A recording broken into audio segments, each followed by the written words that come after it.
Design without research is guesswork. Without research, you have no clue who uses your product and why. Creating user experience like this is no better than looking for a black cat in the dark room. Today I'll tell you how to turn the light on. Hi, I'm Eleken, the founder of Eleken, product design agency for SaaS. Today we will talk about 4 stages of UX research and how to choose the right UX research method for it.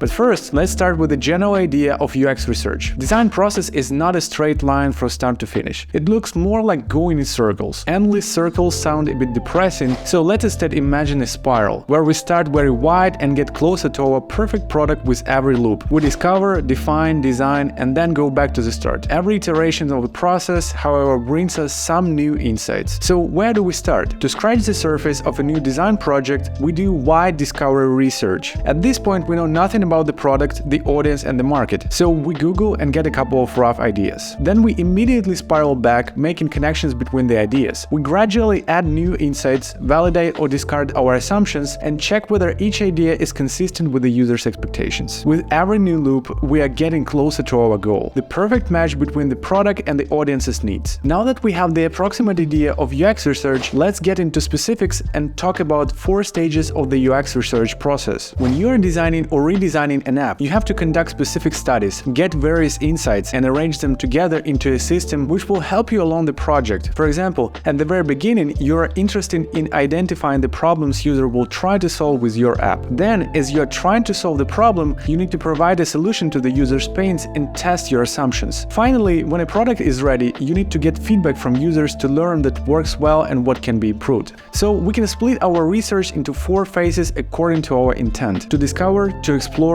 to test, and to listen to the reaction. Let's take a closer look at each phase, starting with the user research discovery. Our main goal here is to leave the focus surrounding around new project at the start and get a general idea of pains your target audience has and the way to address them. So you Google and conduct qualitative interviews to collect and analyze information about the app, its audience, and intended market. This phase will take less time for a completely new product and will be a bit more tricky when you're redesigning an app. In the first case, you'll focus on analyzing the market and competitors, while in the second, you're likely to deal with usability testing or user complaints. Discovery research is especially useful when done at the very beginning. This way you can ensure you won't waste your time on designing something irrelevant. If you face a dead end, you can get back to this phase at any time. Next comes the exploring research phase. This is when you compare your features against competitors and detect users' experience shortcomings so you can fix them. You can split your audience into personas and build user flows to define risky areas for losing customers. The 2 main questions you should answer at this phase are: what are the weak points in the user flow? What is the main factor of user dissatisfaction? But of course, you can ask yourself more questions, but always remain specific. This research phase overlaps with your active design process. So next up, we have the testing research phase. At this point, you have to ensure your design is easy to use. This is when usability testing comes to a stage. During this type of testing, user has to interact with the interface and continuously verbalize their thought process while trying to complete the tasks. So what you need at this phase is to recruit representative users, give them tasks to perform, let them do the talking, and absorb their insights. In the pre-pandemic era, it was mostly done via live interviews. However, there are lots of various tools available to conduct these interviews online. Testing research happened repeatedly during the design process and after. It might turn out that your expectations don't match how the users interact with the interface in reality. Doing moderated usability testings give you enough time to make necessary adjustments. However,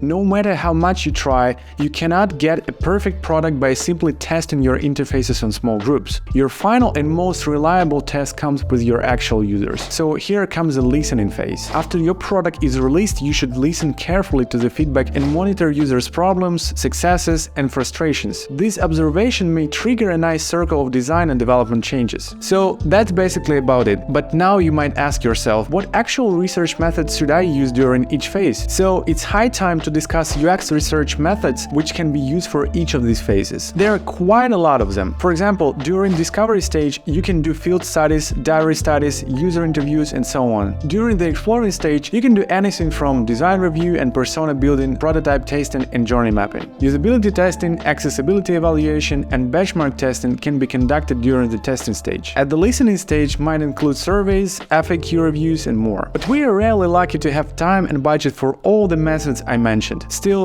sticking with a couple of your favorite methods regardless of the app you're working on might not do the trick too. So how do we choose? Nielsen Norman Group suggested a framework that can help you choose the right method. According to this framework, there are 20 methods mapped across the frame with two axes: attitudinal versus behavioral and quantitative versus qualitative. The attitudinal versus behavioral distinction helps us to identify the gap between what people say and what they do. Usually on discovery and exploring phases, you need self-reported data, gathered from interviews and card sorting. Behavioral data is especially useful when you're testing your interfaces. But keep in mind that budget will play a huge role in choosing the specific methods. For example, unmoderated usability testing is quite cheap. On the contrary, eye tracking requires costly technical resources and software. Next comes the qualitative versus quantitative distinction. Qualitative studies observe the event or behavior directly. For example, when you have a focus group, they answer questions about why or how to fix a problem, mostly through analytical tools, and answer the questions on how many and how much. For example,